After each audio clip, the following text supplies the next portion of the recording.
আমি বিভিন্ন কালারের বানাবো, এই কারণে কালারগুলো এড করে নিচ্ছি।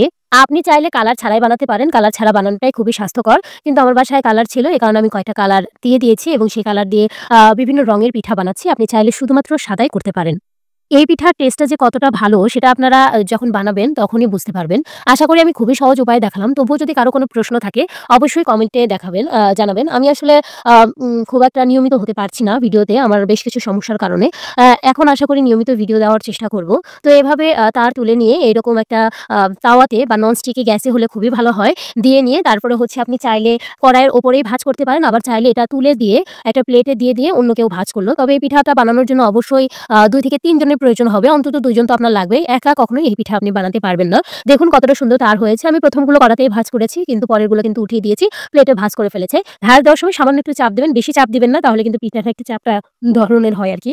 কিছুক্ষণ পর এটা দেওয়ার পর ২-১ টা পিঠা দেওয়ার পর এটা আবার